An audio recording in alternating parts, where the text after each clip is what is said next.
আসসালামু আলাইকুম ওয়া রাহমাতুল্লাহি ওয়া বারাকাতুহু।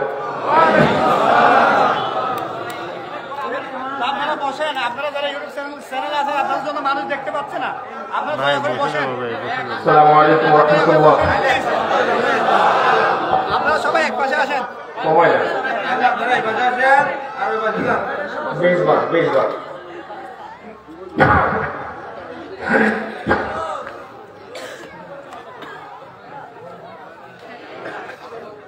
إن الحمد لله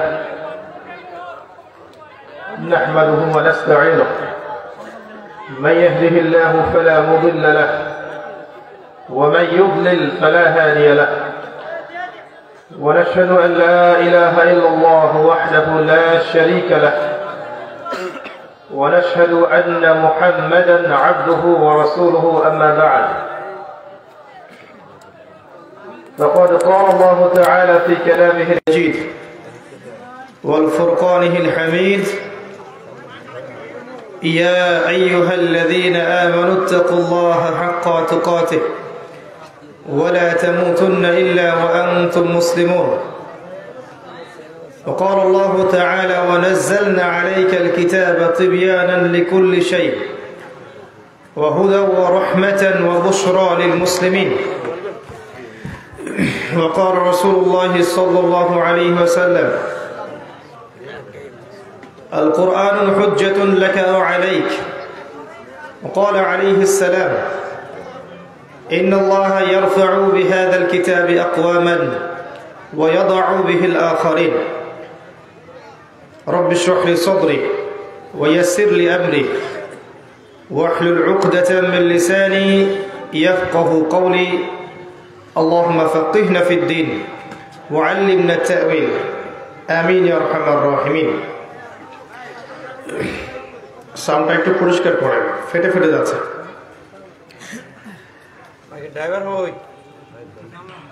আলহামদুলিল্লাহ, যাবতীয় প্রশংসা এবং গুণগান একমাত্র মহিয়ান ও গড়িয়ান আল্লাহ রাব্বুল আলামিনের জন্য, যে আল্লাহ পাক নাজিল করেছেন মহাবিশ্বের মহাবিস্ময় মহাগ্রন্থ আল কোরআনুল কারীম। যে আল্লাহ পাক আজকে আমাদেরকে সুস্থ শরীরে অত্র দিনই মজলিসে আসার তৌফিক দান করেছেন, সকলেই শুকরিয়া আদায় করি, বলি আলহামদুলিল্লাহ। অগণিত অসংখ্য দরুদ এবং সালাত বর্ষিত হোক মহান আল্লাহ প্রেরিত সর্বশেষ নবী এবং চূড়ান্ত নবী, মানবতার মুক্তির দূত মুহাম্মদুর রাসূলুল্লাহ সাল্লাল্লাহু আলাইহি ওয়াসাল্লামের প্রতি। আমরা দরুদ শরীফ পড়ি একবার। আল্লাহুম্মা সাল্লি আলা মুহাম্মদ ওয়া আলা আলি মুহাম্মদ কামা সাল্লাইতা আলা ইব্রাহিম ওয়া আলা আলি ইব্রাহিম ইন্নাকা হামিদুম মাজিদ। আল্লাহুম্মা বারিক আলা মুহাম্মদ ওয়া আলা আলি মুহাম্মদ كما باركت على إبراهيم وعلى آل إبراهيم إنك حميد مجيد। ঠিক করে। সম্মানিত উপস্থিতি, কেমন আছেন আপনারা? আলহামদুলিল্লাহ আলা কুল্লি হাল ওয়া ফি কুল্লি মাকান। সর্বাবস্থায় যাবতীয় প্রশংসা কার জন্য? আল্লাহ পাক সূরা ইব্রাহিমের মধ্যে বলেছেন লা ইন শাকারতুম লা আযীদান্নাকুম, তোমরা যদি আল্লাহর শুকরিয়া আদায় করো তাহলে আমি তোমাদের প্রতি আমার নিয়ামত বাড়িয়ে দেব। ওয়ালা ইন কাফারতুম ইন আযাবি লাশাদীদ, পক্ষান্তরে তোমরা যদি কুফরি করো, অস্বীকার করো, অকৃতজ্ঞ হও, তাহলে মনে রেখো আমার আযাব বড়ই কঠিন। আল্লাহ পাক একই সাথে গফুর রহিম আরহামার রাহিমিন, আবার একই সাথে আল্লাহ পাক শাদীদুল ইকাব, কঠিন শাস্তিদাতাও বটে।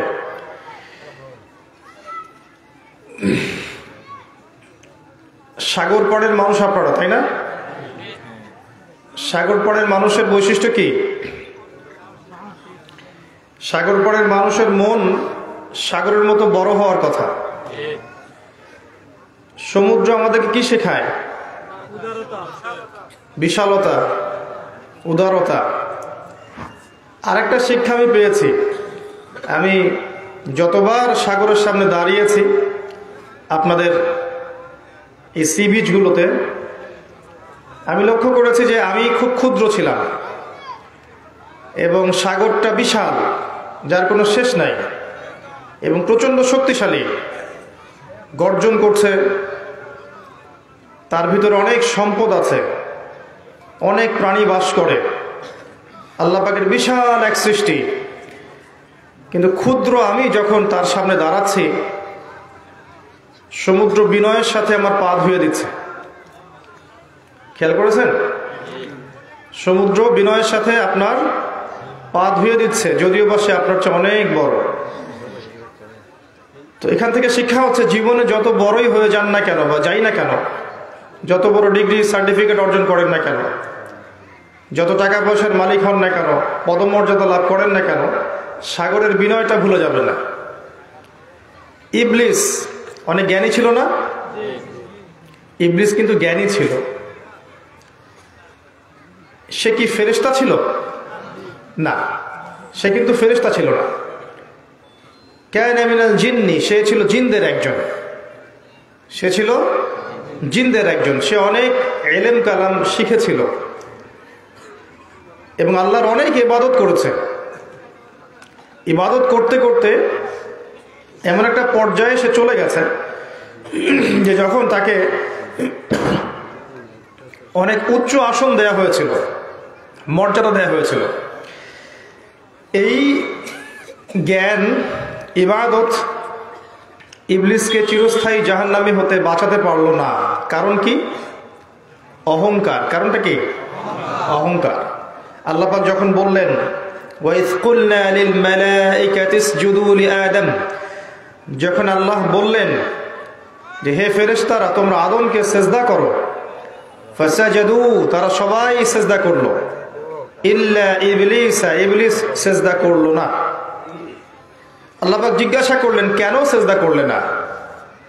ইবলিস কাউন্টার অ্যাটাক করলো, ইবলিস উল্টা কিয়াস করলো। সেটা হচ্ছে সে আল্লাহকে বলল খলাকতানি মিন নার ওয়া খলাকতাহু মিন তিন, আমাকে সৃষ্টি করেছেন আপনি আগুন দিয়ে, আর আদমকে সৃষ্টি করেছেন কি দিয়ে? মাটি দিয়ে। তাহলে আমি কেন আদমকে সিজদা করব? আগুন তো মাটির চেয়ে বেশি সুপিরিয়র। আই এম সুপিরিয়র দেন আদম, আমি আদমের চেয়ে বেশি সুপিরিয়র, আমি আদমের চেয়ে শ্রেষ্ঠ, আমি কেন তাকে সিজদা করব? আবা ওয়াস্তাকবারা, সে অবাধ্য হলো এবং অহংকার প্রদর্শন করলো। আল্লাহ পাক এই অপরাধের কারণে তাকে চিরস্থায়ী জাহান্নামী করলেন, লানত করলেন, অভিশপ্ত করলেন। জ্ঞান, ডিগ্রি, সার্টিফিকেট, পদমর্যাদা, আমল কোনো কাজে আসলো? আসলো না। শিক্ষা আমাদের কি? আমরা যে যেখানেই আছি, যদি আমাদের অবস্থান ধর্মীয় ক্ষেত্রে হোক, সামাজিক ক্ষেত্রে হোক, পলিটিক্যাল ক্ষেত্রে হোক, যে যেখানেই আছে, আমাদের অবস্থান, আমাদের ডিগ্রি, সার্টিফিকেট, পদমর্যাদা, সম্পদ, জনবল, এগুলো যদি আমাদেরকে অহংকারী হতে শেখায়, তাহলে কোনো সন্দেহ নাই ওই অহংকারী ইবলিসের সাথে আমাদের হাসর হবে, তার সাথে আমাদেরকে জাহান্নামে থাকতে হবে। একটা হাদিসে এসেছে, যার হৃদয়ের মধ্যে যাররা পরিমাণ অহংকার থাকবে সে জান্নাতে প্রবেশ করবে না। সাহাবীরা জিজ্ঞেস করলেন যে একজন ব্যক্তি পছন্দ করে যে তার কাপড়টা সুন্দর হোক, জুতা সুন্দর হোক, ঠিক আছে, এটা কি অহংকার? নবী করিম সাল্লাল্লাহু আলাইহি ওয়াসাল্লাম বলেন না, এটা অহংকার নয়, বরং অহংকার হচ্ছে বাতারুল হক ওয়া গামতুন নাস। অহংকার হচ্ছে সত্যকে প্রত্যাখ্যান করা, হককে প্রত্যাখ্যান করা এবং অন্য মানুষকে তুচ্ছ তাচ্ছিল্য করা। তাহলে অহংকারের সংজ্ঞা কি? হক বা সত্যকে প্রত্যাখ্যান করা এবং অন্যকে তুচ্ছ তাচ্ছিল্য করা। অপর একটা হাদিসে নবী সাল্লাল্লাহু আলাইহি ওয়াসাল্লাম এও বলেছেন যে কোন মুসলিম ভাইয়ের, একটা মুসলিম ভাই আরেকজন মুমিন মুসলিম ভাইকে তুচ্ছ জ্ঞান করবে, এটাই যথেষ্ট তার আল্লাহর কাছে খারাপ হওয়ার জন্য। আল্লাহর চোখে খারাপ হওয়ার জন্য এতটুকু যথেষ্ট যে আপনি একজন মুসলিম হয়ে আরেকজন মুসলিমকে তুচ্ছ তাচ্ছিল্য করছেন। তো অহংকার ইবলিসকে চিরস্থায়ী জাহান্নামী করেছে। আমরা যেন অহংকারী না হই, আল্লাহ পাক আমাদেরকে অহংকার থেকে দূরে থাকার তৌফিক দান করুন, আমিন। আর এই অহংকারগুলো কিন্তু জ্ঞানী মানুষদের মধ্যেই বেশি আসে। যারা জ্ঞানী তাদের মধ্যে কিন্তু অহংকার আসে, প্রকৃত জ্ঞানীদের মধ্যে নয়, বরং কথিত জ্ঞানীদের মধ্যে অহংকার আসে। কিছু ডিগ্রি, কিছু সার্টিফিকেট চলে আসলে, কিছু পদমর্যাদা, তারপর জনসমর্থন, পপুলারিটি এগুলো চলে আসলে মানুষের মধ্যে কিন্তু অহংকার চলে আসে এবং সে তখন অন্যকে আন্ডার এস্টিমেট করা শুরু করে। আমি বেটার, ও খারাপ, আমি মুমিন, ও কাফের, আমি জান্নাতে যাব, সে জাহান্নামে যাচ্ছে, আমি হক, সে বাতিল। এগুলো আমরা বলি না? এগুলো সবই অহংকার। আল্লাহ রাব্বুল আলামিন ভালো জানেন যে আমাদের মধ্যে কিয়ামতের মাঠে কে পুলসিরাত পার হতে পারবে আর কে পারবে না। এই দেশের সবচেয়ে পাপী মানুষটাকে আল্লাহ পাক চাইলে আজকেই হেদায়েত দিয়ে আলোর পথে আনতে পারেন এবং সেই ব্যক্তিকে দিয়ে আল্লাহ পাক এমন দিনের খেদমত নিতে পারেন যা আমার দ্বারা নেননি। তাই ওর অবস্থানকে এখন তুচ্ছ করার কিছু নেই, বরং আল্লাহর কাছে শুকরিয়া আদায় করতে হবে যে আল্লাহ আপনি আমাকে তার চেয়ে ভালো রেখেছেন, এবং অপরের জন্য দোয়া করতে হবে যে আল্লাহ আপনি আমাকে যেমন হেদায়েত দিয়েছেন তাদেরকেও হেদায়েত দান করুন, আমিন। আবার এখন আমাদের দেশের সবচেয়ে পরহেজগার মানুষ যে আছে, আল্লাহ যদি চান এবং তার তাকদীরে যদি লেখা থাকে, দেখবেন মৃত্যুর আগে আগে সে এমনভাবে পথভ্রষ্ট হয়ে গেল, সে যে জাহান্নামের রাস্তায় গিয়ে জীবন শেষ করলো। এমনও হতে পারে। একটা হাদিসে এসেছে যে আল্লাহ পাক তাকদীর লিখে দিয়েছেন আমাদের। একটা মানুষ খারাপ কাজ করতে থাকে, করতে করতে করতে করতে এক পর্যায়ে তাকদীরের লিখনই তার উপর বিজয়ী হয় এবং শেষ বয়সে গিয়ে সে ভালো কাজ করতে থাকে এবং ওই অবস্থায় তার মৃত্যু হয়, সে জান্নাতে চলে যায়। আবার একজন ব্যক্তি ভালো কাজ করতে থাকে, ভালো কাজ করতে করতে করতে এক পর্যায়ে ভাগ্যের লিখনই তার উপর বিজয়ী হয় এবং শেষ বয়সে সে আল্লাহ দ্রোহিতা, কুফর, শিরিক, হারাম এগুলোর মধ্য দিয়ে অতিবাহিত করে, জাহান্নামে প্রবেশ করে। তাকদীর দেখা যায়, বিশ্বাস করা যায় না? আপনি বিশ্বাস করবেন কেন? আমি যদি বলি তাকদীরকে তো চোখে দেখা যায় না, পরীক্ষাগারে পরীক্ষা করা যায় না।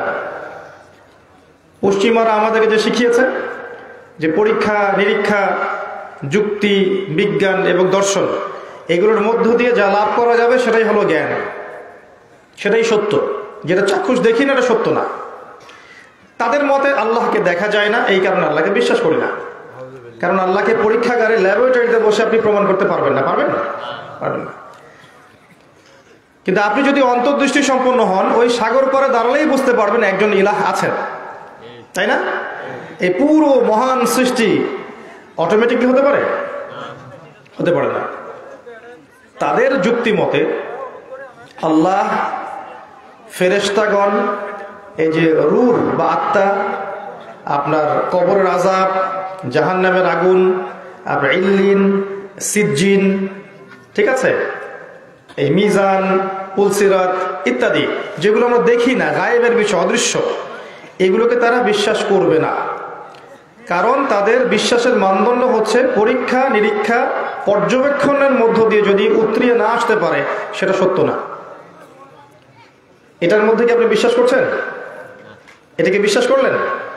যদি এই বিশ্বাস থেকে থাকে তারপরে 5 ওয়াক্ত সালাত আদায় করেন, এখন পর্যন্ত মুসলিম হতে পারেন না। আর কথা বুঝতে পারেননি মনে হয়। আর আমাদের বিশ্বাসের মানদণ্ড হচ্ছে আল্লাযীনা ইউমিনুনা বিল গায়বি, যারা অদৃশ্যে বিশ্বাস করে। ঈমানের পিলার 6টা: আল্লাহ, মালায়েকা মানে ফেরেশতা মণ্ডলী, আসমানি কিতাব সমূহ, নবী রাসূলগণ, পরকালের জীবন, তাকদীরের ভালো মন্দ। এই 6টার কোনোটাই কি আপনি চোখ দিয়ে দেখেছেন? আল্লাহকে দেখেছেন? কোন ফেরেশতাকে দেখেছেন কখনো? জিনকে দেখেছেন? রূহ বা আত্মাকে দেখেছেন? আল্লাহর পক্ষ থেকে মানুষ সত্য স্বপ্ন কেন দেখে ব্যাখ্যা করতে পারবেন? পারবেন? পারবেন না। স্বপ্ন সত্যি হয় না মাঝে মাঝে? ইউসুফ আলাইহিস সালাম জেলখানায় বসে আছেন, 2 জন কয়েদি আসলো, 2 জন বলল একজন স্বপ্ন দেখেছে মাথার উপর রুটি আছে, রুটি খেয়ে নেওয়া হচ্ছে। আরেকজন স্বপ্ন দেখলো সে তার মনিবকে শরাব পান করাচ্ছে। স্বপ্ন ফলে নাই? ফলেছে? কোরআনের এরকম অনেক জায়গায় স্বপ্নের কথা আছে না? আল্লাহর পক্ষ থেকে মুমিনরা সত্য স্বপ্ন দেখে না? দেখতে পারে, সম্ভাবনা আছে। ব্যাখ্যা করতে পারবেন? ঘুম সায়েন্টিফিক ব্যাখ্যা করতে পারবেন? ওই সময় আপনার রূহটা কোথায় যায়, কে নিয়ে যায়, কে ফেরত দেয়, ব্যাখ্যা করতে পারবেন? একজন মানুষ জীবিত ছিল, হাঁটতে হাঁটতে হঠাৎ পড়ে গেল, পড়ে গিয়ে মৃত হয়ে গেল, লাশ। দেহের মধ্যে কিছু একটা ছিল, সেটা বের হয়ে গেছে। কি ছিল, তার নাম কি? রূহ বা আত্মা। ব্যাখ্যা করতে পারবেন? দেখা যায়? তাকে কবর দেওয়া হলো, কবরে মালায়েকা ফেরেশতা আসবেন, প্রশ্ন করবেন তিনটা। উত্তর দিতে পারলে জান্নাতের বাগান, না পারলে জাহান্নামের টুকরা। আযাব শাস্তি হবে, কবরের আযাব, কবর চাপ দিবে। ব্যাখ্যা করতে পারবেন? বিজ্ঞানে, দর্শনে বা যুক্তি দিয়ে এটাকে ব্যাখ্যা করা যাবে? ল্যাবরেটরিতে প্রমাণ করা যাবে? আত্মা ভালো হলে ইল্লিনে চলে যাবে, ইল্লিন উপরে, সুখ স্বাচ্ছন্দ্য ভোগ করবে। আত্মা যদি খারাপ হয় সিজ্জিনে চলে যাবে, এখানে আযাব ভোগ করবে। ইল্লিন এবং সিজ্জিনকে ব্যাখ্যা করতে পারবেন? পারবেন? বিজ্ঞান দিয়ে, যুক্তি দিয়ে, দর্শন দিয়ে? পারবেন না। কিয়ামতের মাঠে মানুষ উঠবে, 50,000 বছর মানুষ দাঁড়িয়ে থাকবে, সূর্য কাছে চলে আসবে, ঘাম দিয়ে টাকনু, হাঁটু, বুক, গলা ভিজে যাবে। আমলনামা ছুঁড়ে দেওয়া হবে, কারো ডান হাতে, কারো বাম হাতে। পুলসিরাতে স্থাপন করা হবে, জাহান্নামকে নিচে রাখা হবে, আর জান্নাতকে পুলসিরাতের পরে। এগুলোকে ব্যাখ্যা করা যাবে?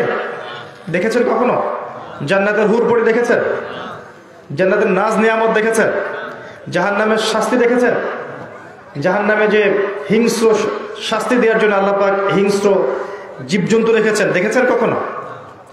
জাহান্নামের প্রহরী একজন ফেরেশতা আছেন, চিফ অফ কমান্ড যেটা আমরা বলি আর কি, আছে না চিফ অফ কমান্ড একজন? তার নাম হচ্ছে মালেক। কি নাম? মালেক। সূরা যুখরুফের মধ্যে এই ফেরেশতার নাম আছে। তো তাকে কি ব্যাখ্যা করতে পারবে? আরেকটা সূরা আছে আলাইহা তিসআতা আশার, জাহান্নামে 19 জন বড় বড় ফেরেশতা আছে। ব্যাখ্যা করতে পারবেন? ইসরাফিল আলাইহিস সালাম সিংহায় ফুঁক দিবেন, মহাবিশ্ব ধ্বংস হয়ে যাবে। এই সিংহাকে ব্যাখ্যা করতে পারবেন? দেখেছেন কখনো? আমাদের বিশ্বাসের পিলারগুলো কি তাহলে? আমাদের বিশ্বাসের স্তম্ভগুলো হচ্ছে অদৃশ্য বিশ্বাস, তাই নয় কি?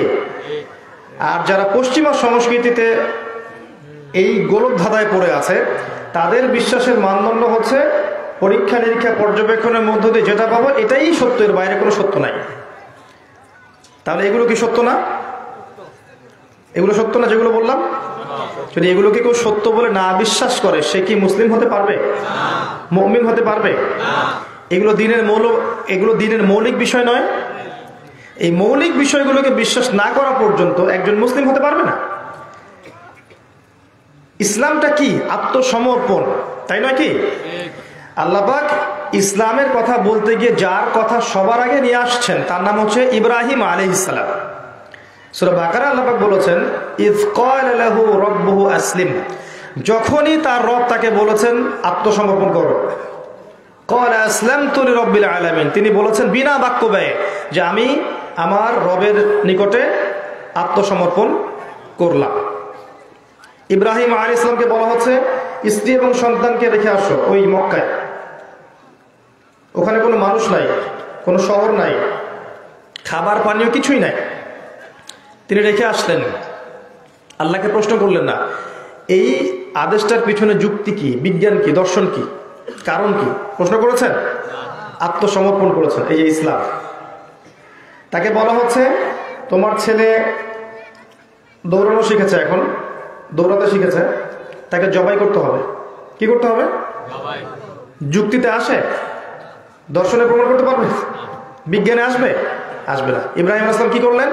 আত্মসমর্পণ করলেন। ছেলেকে গিয়ে বললেন ইয়া বুনাই, হে আমার ছেলে, ইন্নী আরা ফিল মানামি আন্নী আযবাহুক, আমি স্বপ্নে দেখেছি যে আমি তোমাকে জবাই করছি।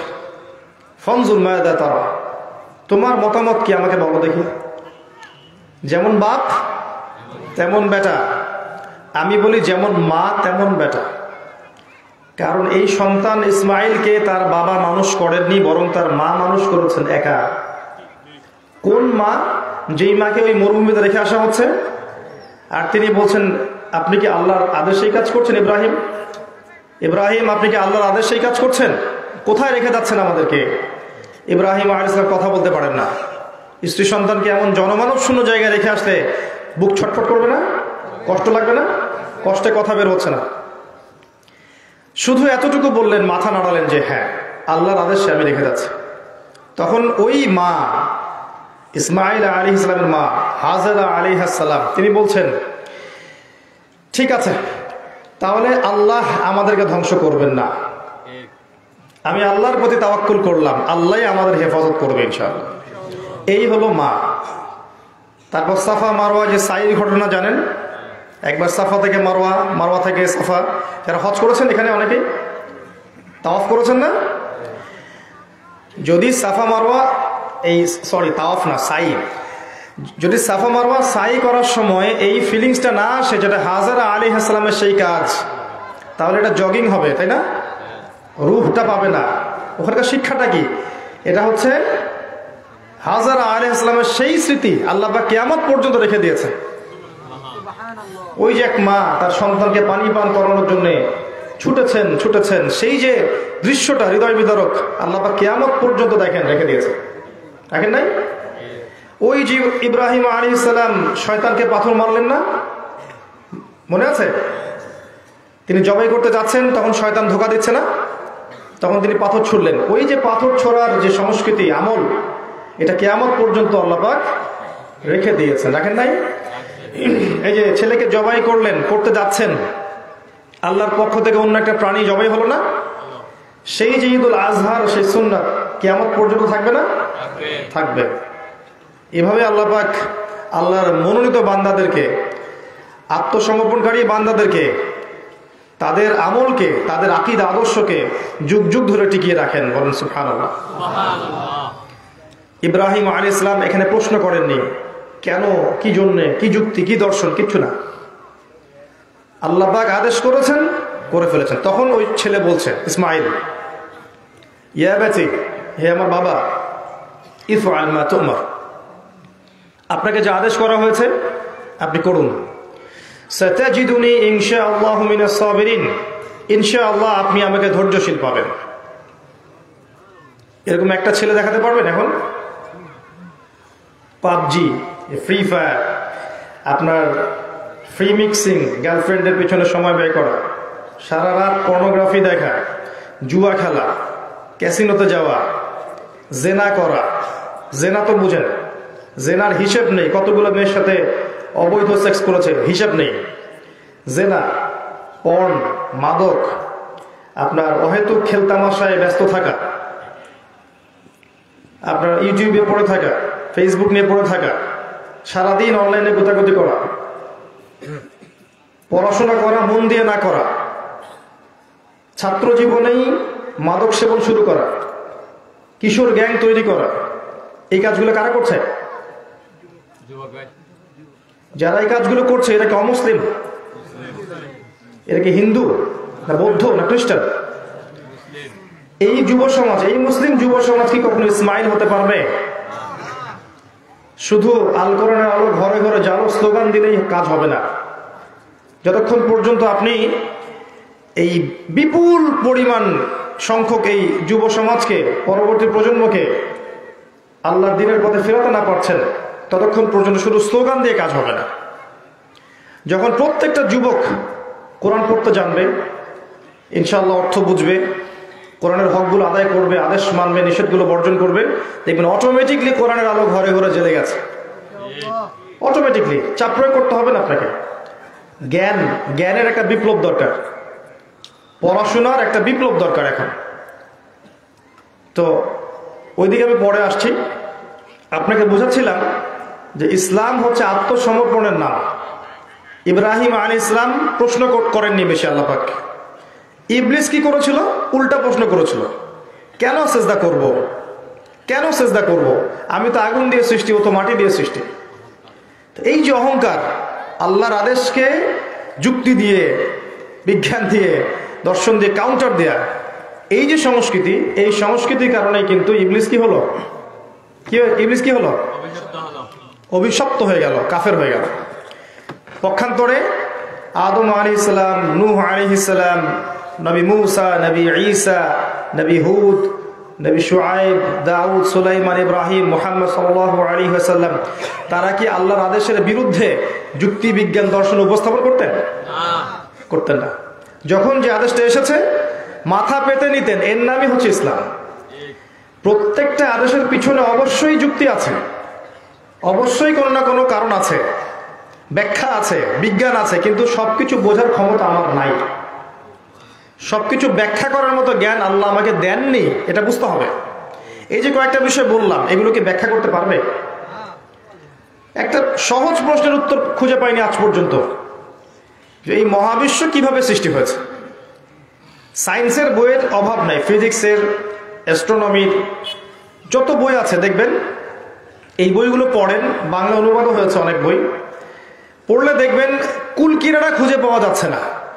সর্বশেষ একটা সিদ্ধান্তে তারা পৌঁছেছেন, সেটা হলো যে বিগ ব্যাং থেকে সব সৃষ্টি হয়েছে, ফুল স্টপ। এটাই মেনে নিয়ে তারা চলছেন।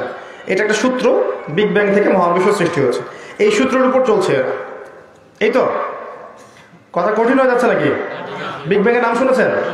মহাবিস্ফোরণ। আচ্ছা, এর উপরে কি মানে কে বিগ ব্যাং ঘটালো, কিভাবে ঘটলো, হঠাৎ করে কেনই বা ঘটলো, 1 কোটি বছর আগে কেন ঘটলো না, 1 কোটি বছর পরে কেন ঘটলো না, এক্স্যাক্টলি এই রোটেশনেই কিভাবে পৃথিবী ঘোরে, একটু বাড়ে না কেন, কমে না কেন, এক একটা গ্রহের ঘূর্ণন মাত্রা আলাদা আলাদা কেন, মানে এই যে টাইম ফ্রেম, 1 সেকেন্ড যদি বেশি হতো, 1 সেকেন্ড কম হতো, তাহলে তো মহাবিশ্ব ধ্বংস হয়ে যেত।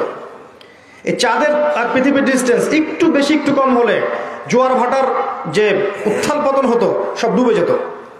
এই যে সুনিপুণ একটা গাণিতিক সমীকরণ, এটা কোত্থেকে আসলো, কোত্থেকে আসলো? এমনি এমনি হলো? ইমাম আবু হানিফা রাহিমাহুল্লাহ একটা ঘটনা আছে। নাস্তিকদের সাথে তার একটা তর্ক হচ্ছিল, তো বলা হলো যে ঠিক আছে, অমুক দিন অমুক সময় বাহাস হবে। বাহাস বোঝেন তো? মুনাজারা। তো জিন্দিক নাস্তিকরা বসে আছে, আবু হানিফা রাহিমাহুল্লাহর খবর নাই, তিনি আসছেন না, নাই নাই নাই। এদিকে ওরা হাস্য তামাশা করছে যে সে মনে হয় আসবে না, ভয় পেয়েছে, ইত্যাদি ইত্যাদি। সন্ধ্যার আগে আগে তিনি আসলেন। আসার পরে তাকে জিজ্ঞেস করা হলো, এত দেরি করে আসলেন কেন, কি সমাচার? তিনি বললেন, আসলে আমি নদী পার হচ্ছিলাম, তো সেখানে কোনো নৌকা পেলাম না, তো হঠাৎ দেখলাম যে একটা গাছ অটোমেটিকলি ভেঙে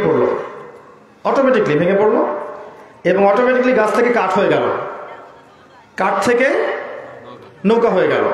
নৌকাটা অটোমেটিক আমার কাছে চলে আসলো, এবং আমি সেখানে বসলাম, মাঝি ছাড়াই নৌকা অটোমেটিক আমাকে পার করে দিল।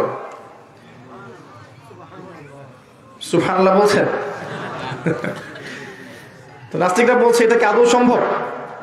অটোমেটিকলি গাছ হয়ে যায়, অটোমেটিকলি কাঠ হয়ে যায়, আবার নৌকার তক্তাও হয়ে গেল, মাঝিও নয়, আপনি এমনি বসলেন, চলে আসলেন, এটা কি বিশ্বাসযোগ্য? তখন তিনি বললেন, যদি এতটুকু বিশ্বাস করতে না পারো, তাহলে এই যে পুরো মহাবিশ্ব, এই চন্দ্র, সূর্য, গ্রহ, নক্ষত্র, আসমান, জমিন, পাহাড়, পর্বত সব সুনিপুণভাবে সৃষ্টি হয়ে আছে, এগুলোর পিছনে কোনো সত্তা নাই? এক কথায় বাহাস শেষ। এর নাম হচ্ছে ইমামে আজম, এর নাম হচ্ছে প্রকৃত ফকিহ। জ্ঞান কাকে বলে দেখেন, প্রজ্ঞা। তো তারা ওই বিগ ব্যাং পর্যন্ত যেতে পেরেছে, কিন্তু আল্লাহ পাক কোরআনে কি বলেছেন শুনুন। আল্লাহ পাক সূরাতুল আম্বিয়া এর 30 নম্বর আয়াতে বলেছেন, আয়াতটা খুব মনোযোগ দিয়ে শুনেন। আল্লাহ পাক বলেছেন, আওয়ালাম ইয়ারাল্লাযীনা কাফারু, যারা কুফরি করেছে ওরা কি ভেবে দেখে না, আন্না সামাওয়াতি ওয়াল আরদা কানাতা রাতকান ফাফাতাকনাহুমা, যে এই আসমান সমূহ এবং এই পৃথিবীটা একটা বিন্দুর মধ্যে ছিল, একত্রিত ছিল, অতঃপর আমি এটাকে বিস্ফোরিত করে দিয়েছি। কি বুঝলেন? আসমান সমূহ এবং এই জমিন একটা বিন্দুতে ছিল, একটা জায়গায় মিলিত ছিল, আমি এটাকে বিস্ফোরিত করে দিয়েছি। ওয়াজআলনা মিনাল মাই কুল্লা শাইইন হাই, এবং প্রত্যেক জীবন্ত বস্তুকে বা প্রাণীকে আমি সৃষ্টি করেছি পানি দ্বারা। কি দ্বারা? পানি দ্বারা। আফালা ইউমিনুন, তবুও কি তারা বিশ্বাস করবে না? তো আল্লাহ পাক এখানে এটাই বলছেন যে ওরা যেটা বললো যে বিগ ব্যাং থেকে সব সৃষ্টি হয়েছে, আর আল্লাহ বলতে চাচ্ছেন এই বিগ ব্যাং অটোমেটিকলি হয়নি, বরং আমি ঘটিয়েছি। এই হলো তাদের সাথে আমাদের জ্ঞানতাত্ত্বিক দর্শনগত পার্থক্য। আমার কথা কি বোঝা যায় না কঠিন হয়? একটু সুর দিতে হবে। আমি সুর দিলে আর দর্শক থাকবে না। আমি যদি এই কাজ করতে যাই তাহলে দর্শক উঠে পালাবে। কিছু জ্ঞান শেখেন। মানে মাহফিল একটা নিয়ামত আল্লাহ পাকের, আমরা জানি না এই নিয়ামত কতদিন ভোগ করতে পারবেন। আমার ব্যক্তিগত মতামত যে আমরা এগুলোর হক আদায় করতে পারছি না, এটা আমার ব্যক্তিগত মতামত। আর আমার মতামতের সাথে আপনাকে একমত হতে হবে জরুরি না। আমার মতামতের সাথে আপনাকে সবসময় একমত হতে হবে জরুরি না। আপনি তখনই আমার কোনো কথা মেনে নিবেন যখন দেখবেন আমার কথাটা প্রমাণিত। ঠিক আছে? আমার মনে হচ্ছে যে আমরা হক আদায় করতে পারছি না। আমরা অনেক সময়ে গাল গল্প কেচ্ছা কাহিনী করে একে অপরের গীবত, তহমত, সমালোচনা, একে অপরকে কাদা ছড়াছড়ি করে সময় নষ্ট করেছে। যখন আল্লাহর দেয়া নেয়ামতের কোনো নেয়ামতের হক মানুষ আদায় করতে ব্যর্থ হয়, আল্লাহ পাক নেয়ামতটা উঠিয়ে নেন। আমি জানি না আমরা কতদিন পর্যন্ত এভাবে বসতে পারবো, আল্লাহু আ'লাম বিসসাওয়াব। তাই যতটুকু সময় আমরা আছি, আল্লাহ নেয়ামত দিয়েছেন, এই সময়টুকুতে কিছু শিখে যাই, ইনশাল্লাহ কাজে দিবে। ইসলাম শিখলাম আত্মসমর্পণের নাম। কিসের নাম? আত্মসমর্পণের নাম। এবার আসেন ইসলাম সম্পর্কে আল্লাহ পাক কোরআনে কি বলেছেন। আল্লাহ পাক সূরাতুল আলী ইমরানের 19 নম্বর আয়াতে বলেছেন, ইন্না দীনা ইনদাল্লাহিল ইসলাম, আমার কাছে একমাত্র গ্রহণযোগ্য রিলিজন বা দিন হচ্ছে ইসলাম। ইসলাম শুধু ধর্মকর্মের নামই নয়, বরং একটা জীবন ব্যবস্থার নাম। আপনার জীবনের প্রতিটা বিষয় ইসলামের মধ্যে আছে। আপনি কিভাবে ইবাদত করবেন, কিভাবে আপনি ব্যবসা বাণিজ্য করবেন, কিভাবে আপনি মুআমালাত করবেন, পরিবার চালাবেন, সমাজ চালাবেন, এভরি সিঙ্গেল সেক্টর ইসলামে কিন্তু আছে, আছে না? আপনি যদি মানে একটু গভীরভাবে হাদিসের কিতাবগুলো পড়েন, দেখবেন যে মাথার চুলটা কতটুকু রাখা সুন্নত, কিভাবে আচরাতে হবে, এতটুকু পর্যন্ত কিন্তু ইসলামে বলা আছে। কিভাবে আপনাকে বাথরুম করতে হবে সেটাও ইসলামে বলা আছে। কিভাবে আপনি খানা খাবেন এটাও ইসলামে বলা আছে। কিভাবে আপনি বাসা থেকে বের হবেন ইসলামে বলা আছে। কিভাবে আপনি আল্লাহর জিকির আজগার করবেন বলা আছে। কিভাবে আপনি সালাত আদায় করবেন, যাকাত দিবেন, হজ করবেন, ওমরা করবেন, পরিবার চালাবেন, প্রতিবেশীর খোঁজখবর নেবেন, আত্মীয়দের সম্পর্ক বজায় রাখবেন, সবকিছু কি আছে? ইসলামে বলা আছে। এমনকি ইসলামে এটাও বলা আছে কিভাবে একটা মুসলিম রাষ্ট্র বিশ্বের সাথে ডিল করবে, একটা মুসলিম রাষ্ট্র কিভাবে বিশ্বকে চ্যালেঞ্জ করবে, বিশ্বের বুকে কিভাবে মাথা তুলে দাঁড়াবে, এই তত্ত্বপত্রও দেয়া আছে কোরআন এবং হাদিসে। আমাদের দুর্ভাগ্য হচ্ছে আমরা সেগুলো নিতে পারছি না। এটা আমাদের ব্যর্থতা, ইসলামের ব্যর্থতা নয়। কার ব্যর্থতা? আমাদের ব্যর্থতা। আল্লাহর ব্যর্থতা নয়, তার রাসূলের ব্যর্থতা নয়, বরং আমরা ব্যর্থ। উমর রাদিয়াল্লাহু আনহু আমিরুল মুমিনিন, ইসলামের দ্বিতীয় খলিফা, রাতের বেলা তাহাজ্জুদ পড়তেন, আবার রাতের একটা অংশ অল্প একটু বিশ্রাম নিতেন, নিয়েই আবার বের হয়ে পড়তেন জনগণের খোঁজখবর নেওয়ার জন্য। দেখছেন যে এক মা চুলার উপরে হাঁড়ি বসিয়ে রেখেছে, হাঁড়িতে কিছু নাই, বাচ্চাটা কাঁদছে। গল্পটা জানেন না? এটা প্রসিদ্ধ গল্প, কিন্তু প্রসিদ্ধ কাহিনী, বিভিন্ন কিতাবে এসেছে। তো তিনি গিয়ে জিজ্ঞাসা করলেন, কি সমস্যা, বাচ্চা কাঁদছে কেন, খাবার কোথায়? তো এই মহিলা বলছে, ওয়াল্লাহি হাযা বাইনি ওয়া বাইনা উমর, আল্লাহর কসম করে বলছি এই অবস্থাটা আমার ওমরের আর আল্লাহর মাঝখানের ব্যাপার। মানে এ অভিযোগ করছে আল্লাহর কাছে ওমর সম্পর্কে রাদিয়াল্লাহু আনহু। সে তো চিনতে পারেনি যে এই ব্যক্তি ওমর রাদিয়াল্লাহু আনহু। কথা বুঝতে পারছেন? আচ্ছা, এবার ওমর রাদিয়াল্লাহু আনহু একটু ভয় পেয়ে গেলেন। মানে বিচলিত হয়ে পড়লেন যে আমার ব্যাপারে আল্লাহর কাছে দাবি রাখলে তো সমস্যা না।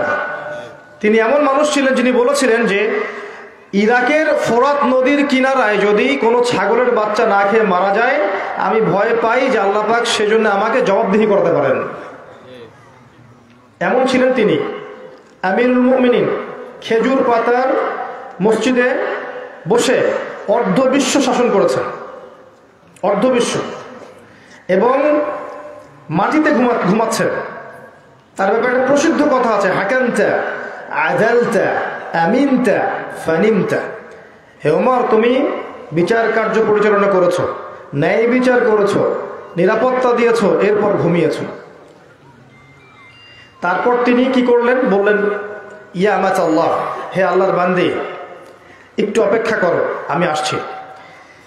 তিনি চলে গেলেন মদিনায়, গিয়ে ওই যে রিলিফ দেয় না, রিলিফ ত্রাণ রাষ্ট্রীয় কোষাগার থেকে, সেখান থেকে একটা বড় বস্তা খাদ্য, জব বা গম এই টাইপের নিজের কাঁধে ওঠালেন। নিজের কাঁধে, অ্যাসিস্ট্যান্টের কাঁধে নয়, নিজের কাঁধে, গাড়িতে করেও নয়, পায়ে হেঁটে কাঁধের মধ্যে এই বস্তাটা নিয়ে তিনি হেঁটে হেঁটে যাচ্ছেন ওই মহিলার বাসা পর্যন্ত। তার পাশে একজন সাহাবী ছিলেন, তার নাম ছিল আসলাম রাদিয়াল্লাহু আনহু। ইনি বলছেন যে, ইয়া আমিরুল মুমিনিন আনা আহমিলু, হে আমিরুল মুমিনিন, আমাকে দেন, আমি বহন করছি। তখন ওমর রাদিয়াল্লাহু আনহু বলছেন, হাল আনতা তাহমিলু উযরি ইয়াওমাল কিয়ামাহ, তুমি কি কিয়ামতের দিন আমার পাপ বহন করবে? তুমি কি কিয়ামতের দিন আমার পাপ বহন করবে, আমার বোঝা বহন করবে? আজকে এটা চাচ্ছ তুমি আমার কাছে?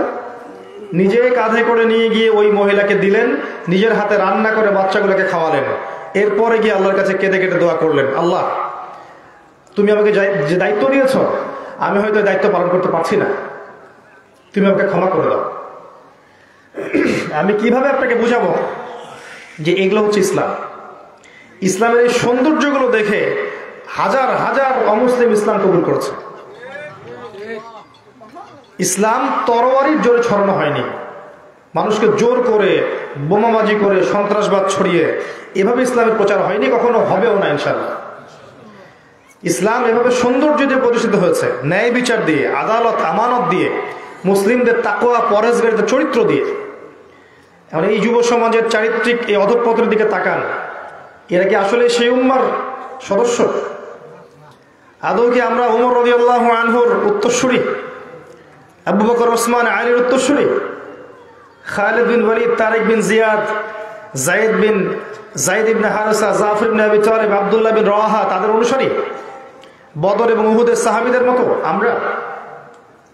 আমাদের উচিত নিজের চেহারা আগে আয়নায় দেখা, কারণ প্রত্যেকটা নফসকে মৌতের স্বাদ গ্রহণ করতে হবে।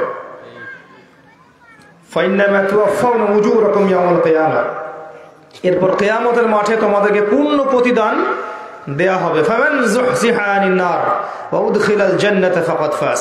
ওই দিন যাকে জাহান্নাম থেকে বাঁচানো হবে এবং জান্নাতে প্রবেশ করানো হবে, একমাত্র সে ব্যক্তি সফল, আর কেউ সফল নয়। তাই আমি যুব সমাজকে আমার হৃদয়ের অন্তঃস্থল থেকে অনুরোধ করব, এই যে সময় নষ্ট করা, অহেতুক পড়াশোনায় ফাঁকি দেওয়া, আপনার ইসলামের বেসিক জিনিসগুলো না শেখা, কোরআন হাদিস না পড়া, রোজা না রাখা, নামাজ না পড়া, কোরআন তেলাওয়াত না করা, আল্লাহর জিকির আজগার না করা, সারাটা দিন এই যে ফেসবুকিং, ইউটিউবিং, আপনার পাবজি, আপনার টিকটক, এই যে আপনার কি আছে, এই যে পর্নোগ্রাফি, আপনার অশ্লীল সাইটগুলোকে ভিজিট করা, মেয়েদের সাথে চ্যাটিং করা, গার্লফ্রেন্ডের সাথে ডেটিংয়ে যাওয়া, জিনা করা, মাদক দ্রব্য সেবন করা, এই যে পশ্চিমাদের নোংরা সংস্কৃতিতে অভ্যস্ত হয়ে গেছেন, আল্লাহর ওয়াস্তে এখান থেকে তওবা করে ফিরে আসেন। ফিরে আসেন, আপনার জন্য দুইটা সুসংবাদ। একটা হচ্ছে নবী সাল্লাল্লাহু আলাইহি ওয়াসাল্লাম বলেছেন, কিয়ামতের মাঠে আল্লাহ পাক 7 শ্রেণীর মানুষকে আল্লাহর আরশের ছায়ায় ছায়া দিবেন, যেদিন ওই ছায়া ছাড়া অন্য কোনো ছায়া থাকবে না। তার মধ্যে এক শ্রেণী হচ্ছে যে যুবক সমাজ বা যুবক শ্রেণী, যুবতীও পড়বে এর মধ্যে, যারা তাদের যৌবনকালটাকে আল্লাহর রাস্তায় বিলিয়ে দিয়েছে। মনে রাখবেন, বার্ধক্যে গেলে মৌতের ফিকির সবার হয়। বার্ধক্যে গেলে সবারই মৌতের ফিকির হয়, কিন্তু ওই বার্ধক্যে গেলে এখনকার গোল্ডেন টাইমটা কখনো ফিরে আসবে না। কোশ্চিন কালে আপনি এই সময়টা ফিরে পাবেন না। আরেকটা হচ্ছে যে আল্লাহ পাক সেই যুবককে দেখে বিস্মিত বোধ করেন, যেই যুবক তার প্রবৃত্তির চাহিদাকে দমন করেছে এবং যৌবনকালটাকে আল্লাহর পথে দিয়ে দিয়েছে। যুবক বয়সের ইবাদতের এত মূল্য আল্লাহর কাছে, এত মূল্য যে এই সময়টাতে মানুষ যা ইচ্ছা তাই করতে পারত।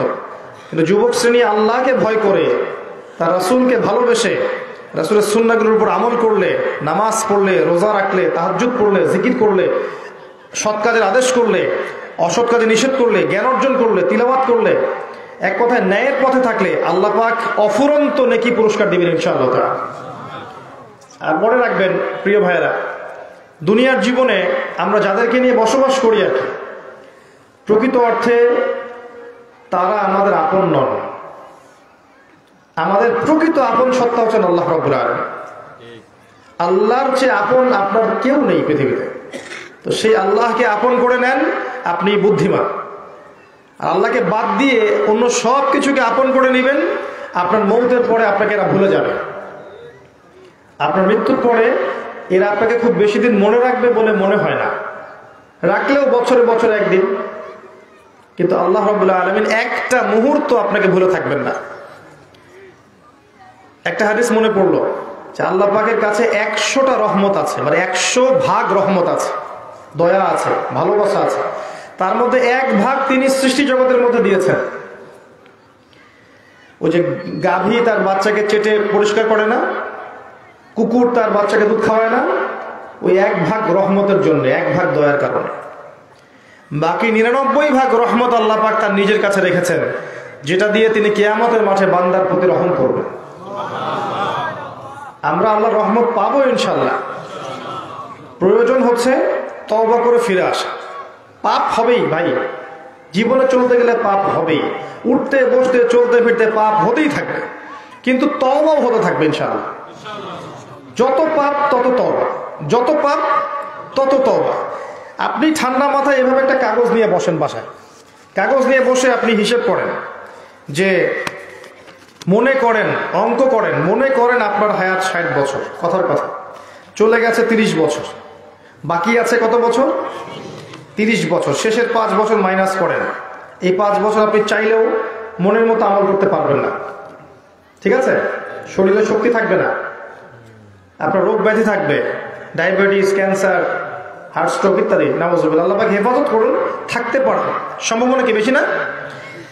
25 আছে আপনার কাছে, 25কে আপনি মাস দিয়ে গুণ করেন, দিন দিয়ে গুণ করেন, দিনের হিসাব পাবেন, পাবেন না? এখানে দাঁড়িয়ে হিসাব করেন আগের জীবনে কোন বছর থেকে আপনার নামাজ ফরজ হয়েছিল, কত বছরের নামাজ আপনি পড়েন নাই, কত বছরের রোজা আপনি রাখেননি, কত যাকাত ফরজ ছিল দেন নাই, ঠিক আছে? পাপের যেগুলো পাপ মনে পড়ছে লিখেন, আমি অমুকের সাথে জেনা করেছি, আমি অমুক দিন অমুক অমুক জায়গায় মদ খেয়েছি, আমি অমুককে হত্যা করেছি, আমি অমুককে পিটিয়েছি, আমি কিশোর গ্যাংয়ে ছিলাম, আমি ক্যাসিনোতে গিয়েছি, আমি এটা করেছি, এটা করেছি, লিস্ট করেন। প্রত্যেকটা পাপ দেখবেন, এক একটা পাপের জন্য আপনি আল্লাহর কাছে আলাদা আলাদা করে আল্লাহর কাছে দোয়ায় বলবেন, আল্লাহ আমি ওই পাপ করেছিলাম, আল্লাহ আমাকে মাফ করো, আমি ওই পাপ থেকে তওবা করছি আল্লাহ, আর জীবনে কখনো এই পাপ করবো না ইনশাআল্লাহ। এরকম করে তওবা করেন, তওবাটাকে ফিল করতে পারবেন। খালি মুখে যদি বলেন আস্তাগফিরুল্লাহ ওয়া আতুবু ইলাইহি, ফিল করতে পারবেন না। আপনি লিখেন, বুঝবেন যে আপনি কি কি করেছেন জীবনে। করা যাবে না এটা, যেগুলো মনে পড়ছে করা যাবে কিন্তু।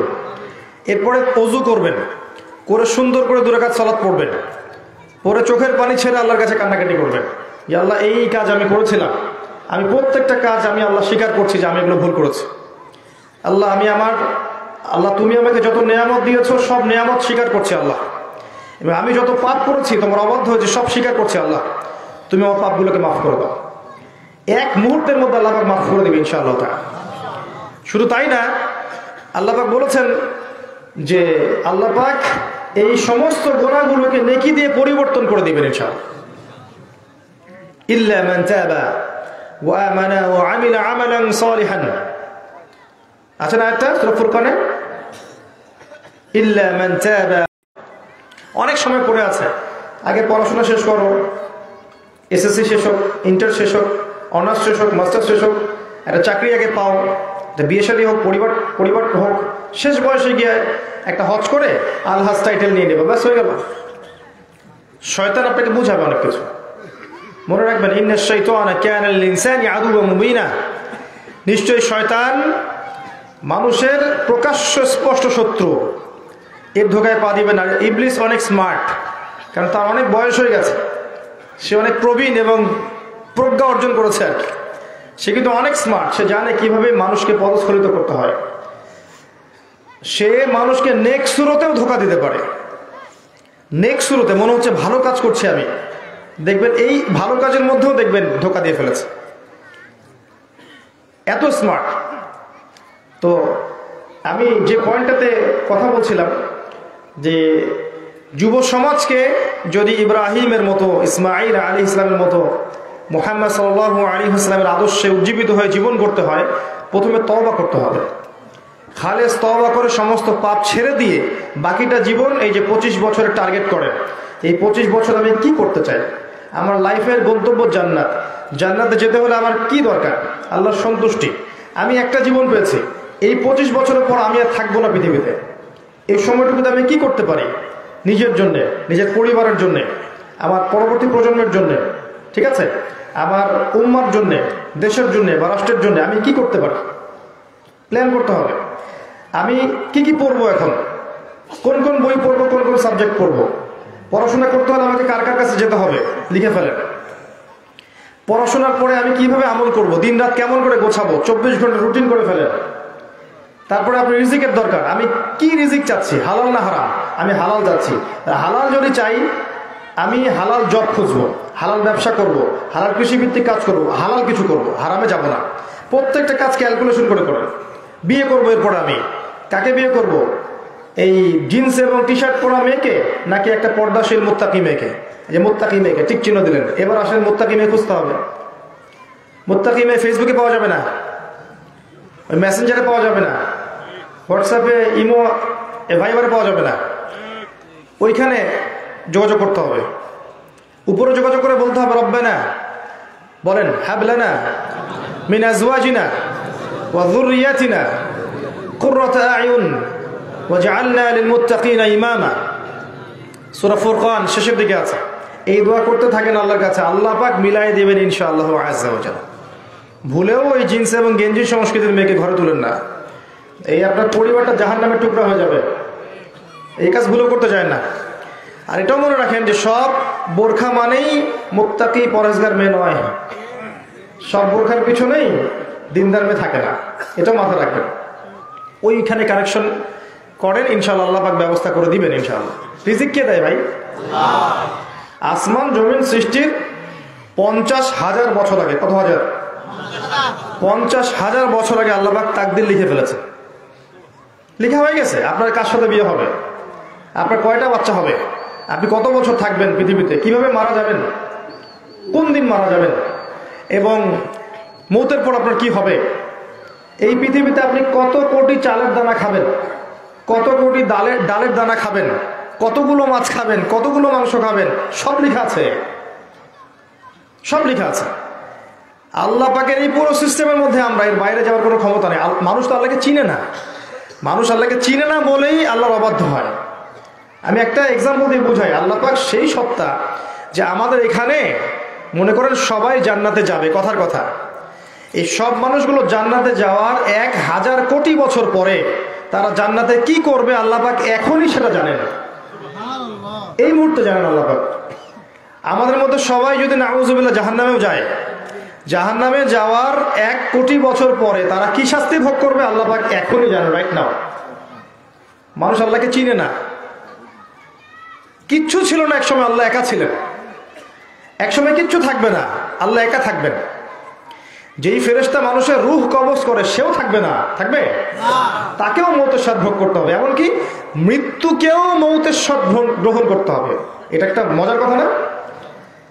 ওই ফয়সালা যখন হয়ে যাবে, জান্নাতীরা জান্নাতে চলে গেল, জাহান্নামীরা জাহান্নামে চলে গেল, এবার মৃত্যুকে একটা পশুর আকৃতিতে নিয়ে আসা হবে এবং তাকে সেখানে জবাই করে দেওয়া হবে।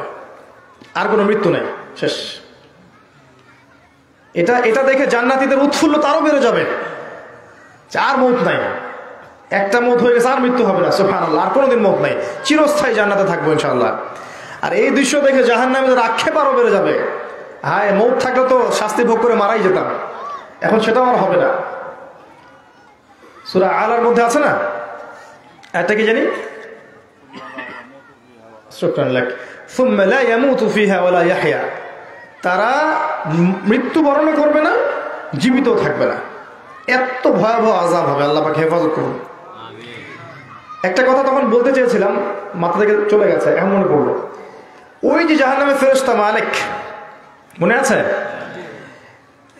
সে কখনো হাসে না, কি করে না? হাসে না। নবী সাল্লাল্লাহু আলাইহি ওয়াসাল্লাম এই দৃশ্যটা দেখে জিবরাইল আলাইহিস সালামকে বললেন যে ওর সমস্যা কি, সে হাসে না কেন? আলাইহিস সালাম। তো জিবরাইল আলাইহিস সালাম বললেন যে আল্লাহ পাক তাকে জাহান্নামের রক্ষী হিসেবে সৃষ্টি করেছেন, যেদিন থেকে আল্লাহ পাক তাকে এই দায়িত্ব দিয়েছেন ওই দিন থেকে সে কখনো হাসেনি। তো আল্লাহর অনুমতিতে নবী সাল্লাল্লাহু আলাইহি ওয়াসাল্লাম জাহান্নাম দেখেছেন, মেরাজের রাতে জাহান্নামে উকি দিয়ে দেখেছেন। দেখে এসে তিনি যা বলেছেন, জাহান্নামের বেশিরভাগ অধিবাসী হচ্ছে উদ্ধত অহংকারী শ্রেণী, ওই যে প্রথমে বললাম অহংকার, এবং নারী জাতি। কারা? মহিলা জাতি। এটা মনে করবেন না যে আগের উম্মতের সমস্ত মহিলাদেরকে এখানে বোঝানো হচ্ছে, এখানে বিশেষভাবে বোঝানো হচ্ছে এই উম্মতের মুহাম্মাদীর যে মহিলারা আছে, নারী জাতি আছে, তাদের মধ্যে অনেক সংখ্যক নারী জাহান্নামে যাবে। কারণ কি? কারণ হচ্ছে নিঃসন্দেহে শেষ জামানায় উম্মতে মুহাম্মাদের মধ্যে নবী মুহাম্মদ সাল্লাল্লাহু আলাইহি ওয়াসাল্লামের এই উম্মতের মধ্যে এই জামানায় মহিলাদের সাথে এমন কিছু একটা হবে যার ফলশ্রুতিতে তারা ঈমান, আমল, পর্দা এগুলো ধরে রাখতে পারবে না। এবার আপনি ঠান্ডা মাথায় ভাববেন যে বিগত 100, 200, 300 বছরে মেয়েদের সাথে আসলে হয়েছেটা কি হয়েছে? আমার ব্যাখ্যা, আমি বলেছি বারবার, আমি যদি কোনো ব্যাখ্যা দেই, you should not accept my opinion. আমার ওপিনিয়ন অ্যাকসেপ্ট করার দরকার নাই, until or unless you are convinced that I am correct. যতক্ষণ না আপনার কাছে প্রমাণিত হয়, আপনি কনভিন্স হচ্ছেন যে আমি কারেক্ট। যদি আপনি কনভিন্স হন হ্যাঁ ভাই ঠিক বলেছে, তাহলে বিশ্বাস করেন। যদি আপনার কাছে মনে হয় যে না উনি ঠিক বলে নেই, বিশ্বাস করার কোনো দরকার নেই। এটা আমার ব্যাখ্যা। আমার ব্যাখ্যা হচ্ছে এটা হচ্ছে ফেমিনিস্ট রেভলিউশন। মহিলাদের যে ফেমিনিস্ট রেভলিউশন, মহিলা নাই, সব পুরুষ হয়ে গেছে, কাপড় চেঞ্জ হয়ে গেছে, ফাংশন চেঞ্জ হয়ে গেছে, হাজার বুঝালেও বাসায় পর্দা রাখতে পারছেন না, পর্দা ছেড়ে বের হয়ে যাচ্ছে না? নবী সাল্লাল্লাহু আলাইহি ওয়াসাল্লাম বলেছিলেন 2 শ্রেণীর মানুষ আছে যাদেরকে আমি দেখিনি, তারা জান্নাতে যাবে না, জান্নাতের গন্ধ পাবে না। এক শ্রেণীর মানুষ হচ্ছে এমন নারীরা যারা ক্যাসিয়াতুন আরিয়া, যারা কাপড় পরবে কিন্তু নগ্ন থাকবে, মুইলাতুন মামেলা, যারা অন্যর দিকে আকৃষ্ট হয়, অন্যদেরকে আকৃষ্ট করে। আরেক শ্রেণী হচ্ছে এমন শ্রেণীর মানুষ যাদের হাতে লাঠি থাকবে, বাঁকানো, এই লাঠি দিয়ে তারা মানুষকে প্রহার করবে। এখানে পয়েন্টটা হচ্ছে এমন মহিলা যারা কাপড় পরেও নগ্ন থাকবে। আজকে থেকে 200-300 বছর আগে দেখেন মেয়েদের পোশাকের স্বাধীনতা ছিল একটা। জেনা ব্যভিচার হয়েছে কিন্তু এভাবে হয়নি কখনো, ওপেনলি কখনো হয়নি এভাবে। অ্যামেজিং, মানে জেনা করে ভিডিও করে সারা ওয়ার্ল্ডকে দেখানো, কথাটা বোঝেন? জেনা করছে, যে কাজটা পবিত্র একটা সম্পর্কের মধ্যে প্রযোজ্য, জায়েজ। আপনার হালাল বিয়ে করা মহব্বতের স্ত্রী, তার সাথে আপনি প্রেম করবেন, ভালোবাসবেন, মহব্বত করবেন, এটা তো জায়েজ এবং এটা ইবাদত একটা, এটা কিন্তু একটা ইবাদত। হারাম ভাবে অন্য মেয়েদের সাথে হারাম ফিজিক্যাল রিলেশনশিপে গিয়ে সেটাকে এইভাবে জাস্ট ভিডিও করে ইন্টারনেটে ছেড়ে দিয়ে সারা বিশ্বকে দেখানো যে আমরা কি করছি। আপনি ঠান্ডা মাথায় ভাবেন তো বিগত 100 বছর এটা ছিল কিনা? বিগত 100 বছরে এই মেয়েরা যে পুরুষের পোশাক পরে ঘুরছে এটা হচ্ছিল কিনা? যখন থেকে পশ্চিমারা বিশ্ব শাসন করা শুরু করেছে তখন থেকে এটা সারা বিশ্বে ছড়িয়ে পড়েছে। খুব ভালো করে ইতিহাস পড়ে দেখেন, যখন থেকে ওরা এই বিশ্বকে শাসন করা শুরু করেছে, ওই যে ব্রিটেন প্রথমে, তারপরে যে আমেরিকা, এখন আসতেছে ইসরায়েল, এরা যখন থেকে দায়িত্ব নিয়েছে ওয়ার্ল্ডের, তখন থেকে দেখবেন আপনি পুরো ওয়ার্ল্ডে ফ্যামিলিস্ট রেভলিউশন, পুরো ওয়ার্ল্ডে সুদভিত্তিক ব্যাংকিং সিস্টেম, পুরো ওয়ার্ল্ডে দেখবেন শিরক, পুরো ওয়ার্ল্ডে দেখবেন আল্লাহ দ্রোহিতা, আল্লাহর লসগুলো গায়েব, শেষ নাই। দেখবেন পুরো ওয়ার্ল্ড ওয়াইড মাদক ছড়িয়ে দেওয়া, পুরো ওয়ার্ল্ডের মিডিয়া নিয়ন্ত্রণ করে ফেলা, প্রযুক্তি নিয়ন্ত্রণ করে ফেলা, নিউক্লিয়ার মিসাইলগুলো তৈরি করা এবং একে অপরকে ভয় দেখানো যে পৃথিবী ধ্বংস করে ফেলাবো। এইগুলো তখন থেকে শুরু হয়েছে যখন থেকে এরা ক্ষমতা এসেছে। এর আগে মুসলিমরা 1400 বছর 1300 বছর এই বিশ্বকে রুল করেছে, তখন এত ফিতনা ছিল না, ছিল? তখন পর্নোগ্রাফি ছিল, এই যে গ্লোবাল মাদক ছিল, এই যে গ্লোবাল শিরকি জ্ঞানতাত্ত্বিক এপিস্টিমোলজি ছিল, ছিল না। গ্লোবাল মাদকের সয়লাভ ছিল, ফ্যামিলিস্ট রেভলিউশন ছিল, ছিল না। এগুলো আপনাকে ঠান্ডা মাথায় বুঝতে হবে, ভাবতে হবে এগুলো নিয়ে। কোরআন এবং হাদিস শুধু রিডিং পড়ার জন্য আল্লাহ পাক দেননি। আফালা ইয়াতাদাব্বারুনাল কোরআন, আল্লাহ পাক কি বলেছেন? তারা কি কোরআন সম্পর্কে গবেষণা করে না? আম আলা কুলুবিন আকফালুহা, নাকি ওদের হৃদয়ে মরিচা ধরে গেছে, মরে গেছে?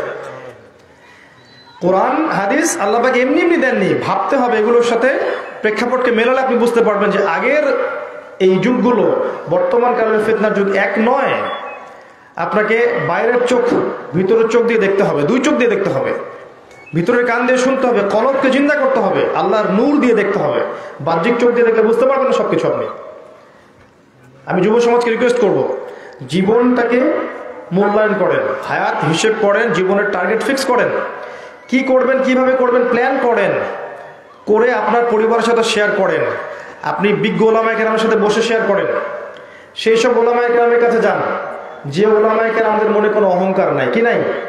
অহংকার নাই। দাড়ি টুপি পাগড়ি রেখে যে অহংকারী আচরণ করে তার কাছে জ্ঞান শিখতে যাওয়ার দরকার নাই। বিনয়ী যারা, আল্লাহওয়ালা, দরদি দিল মানুষ, যারা আপনাকে কাছে ডেকে নিয়ে ভুল শুধরাবে, আপনাকে তৈরি করবে, পালিশ করে উম্মার সম্পদ বানাবে, ওখানে যান। যারা আপনাকে মূল্যায়ন করতে পারবে না ওখানে যায় না, বরং তাদের ভিতরে হিংসা, বিদ্বেষ, সমালোচনা, সংস্কৃতি, গীবত, তহমত, অপবাদ এগুলো দিয়ে ভর্তি। তো বিজ্ঞ, বরেণ্য, আহলে দিলওয়ালা, আল্লাহওয়ালা, মুত্তাকি, আল্লাহ নূরওয়ালা ওলামায়ে কেরামের কাছে যান, সোহবতে গিয়ে এগুলো পরামর্শ করেন, তারা আপনাকে গাইড করবেন। এরপর হালাল রিজিক সার্চ করেন, পবিত্র মেয়েকে বিয়ে করেন। নিজেকে পবিত্র থাকতে হবে যদি আপনি পবিত্র মেয়ে চান। আমি বারবার বলছি, আপনি যদি 10 ঘাটের পানি খেয়ে আসেন, আপনি এমন মেয়েই পাবেন যে 20 ঘাটের পানি খেয়ে আসছে। নিজে পবিত্র থাকেন, নিজের সতীত্ব নিজে হেফাজত করেন, আল্লাহ আপনাকে পবিত্র মুমিনা মুসলিমা নারী দিবে ইনশাআল্লাহ। দুনিয়া তো দিবে, পরকালও দিবে ইনশাআল্লাহ। এরপরে পরিবারটা গঠন করেন, পরিবারের মধ্যে তাওহীদ থাকবে, সুন্নাত থাকবে, হালাল রিজিক থাকবে, হারাম থাকবে না, পরিবারের মধ্যে ইসলামী সংস্কৃতি থাকবে। বাচ্চা কাচ্চা থেকে ছোটবেলা থেকে মানুষ করেন, যে সময়গুলো আপনি পাননি, যে সুযোগগুলো আপনি পান নাই, সেটা আপনার বাচ্চাকে দেওয়ার চেষ্টা করেন। পারবেন না? ইনশাআল্লাহ। আর বাচ্চা কাচ্চা নেওয়ার সময় খেয়াল রাখবেন যে সন্তান যেন সুসন্তান হয়। স্ত্রীর কাছে যাওয়ার সময় দোয়া পড়বেন, দোয়া খুব বড় জিনিস। এবং যখন সন্তান ধারণ করবে আপনার স্ত্রী, এই পুরো 9 মাস আপনি আল্লাহর কাছে দোয়া করবেন, রব্বি হাবলি মিনাস সালিহিন, রব্বি হাবলি মিনাস সালিহিন, রব্বি হাবলি মিনাস সালিহিন। দেখবেন ইনশাআল্লাহ সুসন্তান হবে। এরপর সন্তানদেরকে মানুষ করেন, মেয়ে হোক ছেলে হোক। আমরা মেয়ে হলে অনেকে মুখ কালো হয়ে যায় নাকি? এখনো মেয়ে হলে মুখ কালো হয়ে যায়? মেয়ে সন্তানের চেয়ে সৌভাগ্যবান পিতা আছে। আমাদের নবী সাল্লাল্লাহু আলাইহি ওয়াসাল্লাম কন্যা সন্তানের পিতা, তাই নয় কি? তিনি তার মেয়ে ফাতিমা রাদিয়াল্লাহু আনহাকে কত মহব্বত করতেন না? কিন্তু একটা কথা শোনেন, তিনি তার মেয়েকে ডেকে বলেছেন, হে ফাতিমা, হে ফাতিমা, পৃথিবীতে যা চাওয়ার, দুনিয়াতে যা চাওয়ার আমার কাছে চেয়ে নাও, পরকালে আমি তোমার কোনো উপকার করতে পারবো না।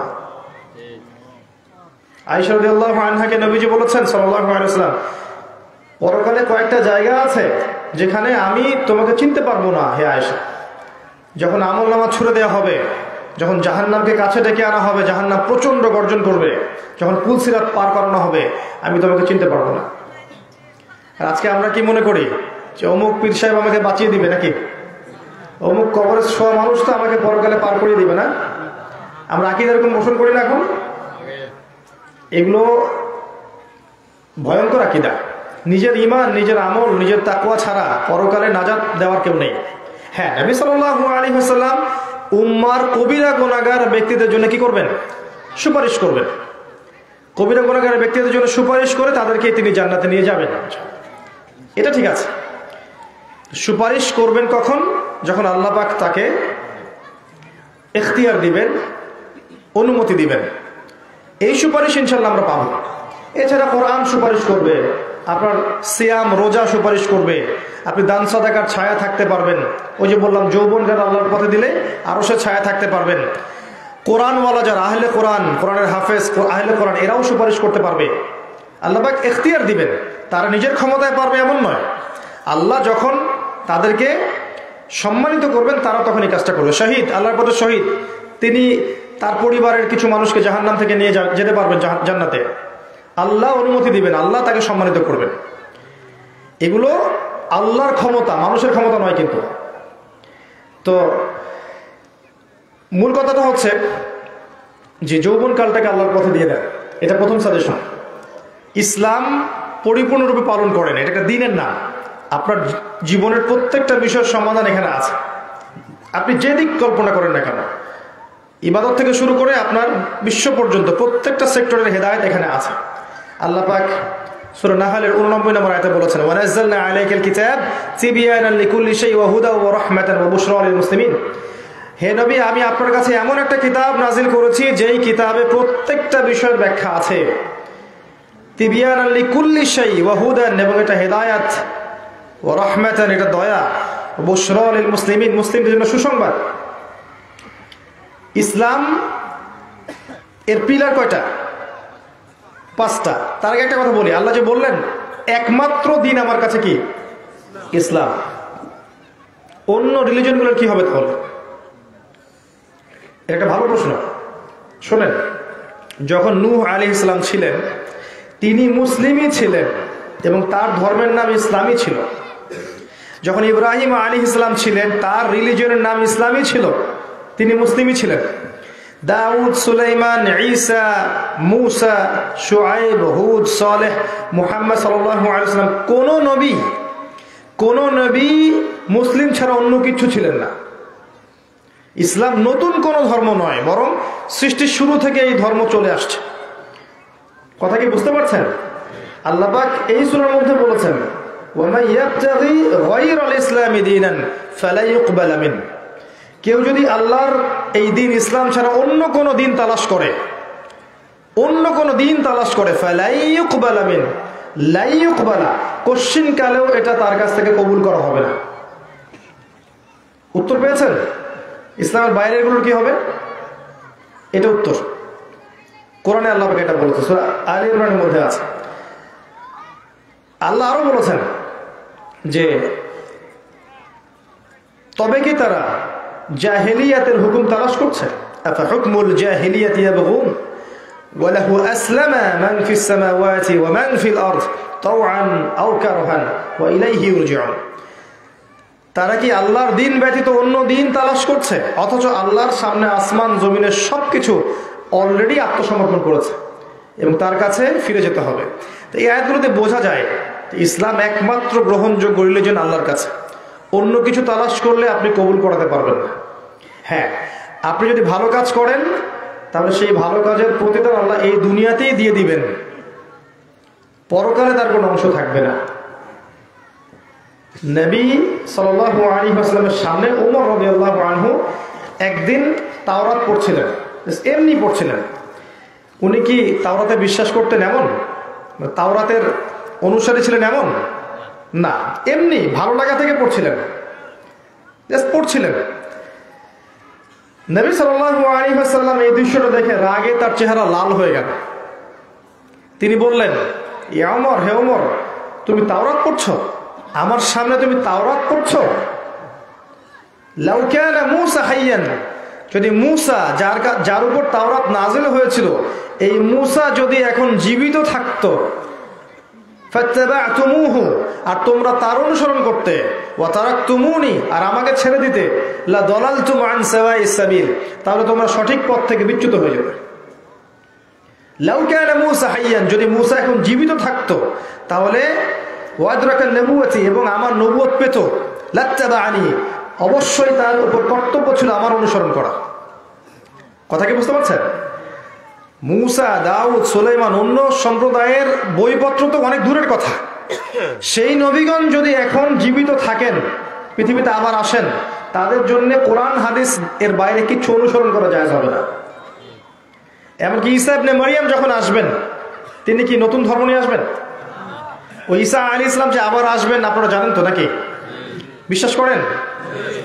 কিন্তু এক শ্রেণীর মানুষ বলছে যে ঈসা আলাইহিস সালামকে তারা হত্যা করেছে, ক্রুশবিদ্ধ করেছে।